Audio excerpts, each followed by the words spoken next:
Once again, Wildcard gave us a surprise in the form of a new paid DLC. It's a new creature and it's pay to play. But is the DREADMARE pay to win or is it just useless? Hello Dodo crew and welcome back for another video on ARK Survival Ascended. Grab a bottle of water and let's get straight into it. Currently you can find the DREADMARE on the center and Scorched Earth, meaning you cannot tame it on any other map.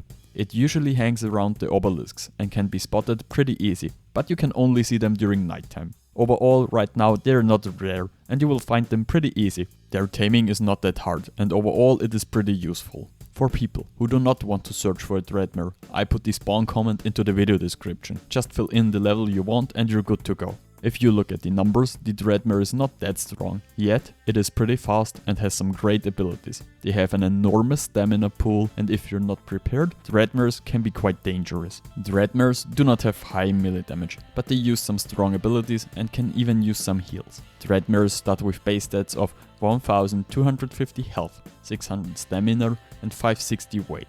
It can fly, is fast, can carry a lot of stuff, is agile, and catching you while riding on it is pretty hard. While flying, it can move to all directions like a tapir, and it can also charge to the ground like a rock drake. The DREADMARE cannot be compared to any other creature right now. The DREADMARE adds some great new abilities to the game, which make it especially useful and a must tame from mid to late game. But I think you should get one as soon as you can due to its great mobility. If you hold right click and left click, it will launch that red wind and will give you lifesteal on a creature if you hit it. It will stay up as long as you're close to that creature. You can cast Windblade by holding right click and then spamming left click. It will launch a projectile into the direction you're looking. Upon hitting an enemy with that projectile, you will deal a small amount of damage and recovering some health based upon the dealt damage. In order to activate the terror shield, you need to hold the left control button and then right click. Enemies and creatures close to you now will be feared and run away from you. You just need to look at your target, be close enough and every creature around you hit by the fear will run away. It is point and click. This means if you're close enough, you will have an easy game to hit your target. Aura of Hate is burning creatures and enemies around you and healing you based on the amount of damage you dealing. By holding Ctrl and clicking the right mouse button, you will apply the burn to enemies around you for a certain amount of time. After that, the burn will explode and deal some more damage. In order to activate the black hole, you need to hold the C key and look at an allied creature. This creature now gets pulled into a black hole and you can transport it around without any weight limitation. The size of the creature you can carry around scales with the levels you put into weight. After moving around, you can recast the black hole and you will place the creature you pulled in at the location you're looking at. This will be pretty useful if you're going to farm metal with an Anki or something like that. It does apply cryo sickness though.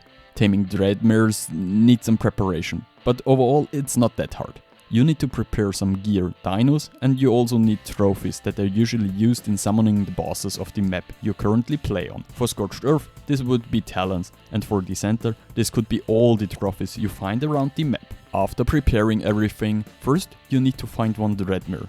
They are not rare and spawn pretty everywhere around the map. As soon as you found one that you like, you need to kill it and loot the Attler from its inventory. This Attler can be placed around the map, and after providing some sacrifice shown by the Attler, you can summon a new DREADMARE, but only during nighttime. Now you need to kill this DREADMARE once again, and as soon as you did this, you can resummon the DREADMARE and it will be tamed. DREADMAREs have two roles in my opinion. The most important role is transporting huge amounts of resources. It is hilarious that the black hole can cryo all creatures with its inventory and place them somewhere else. This means you can now slot cap your Anki and then simply place it right in front of your forges.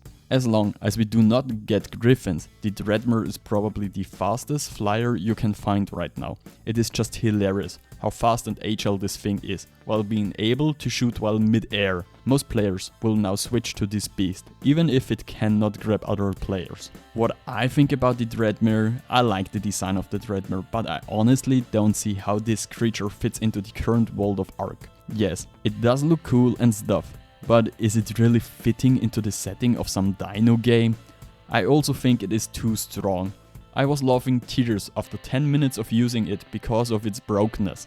I think it is just too strong and does not fit into the current setting. Yet, it has a great design, so yes, I would consider this pay to win.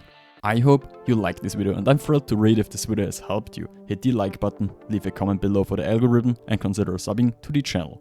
Alright, Frodo.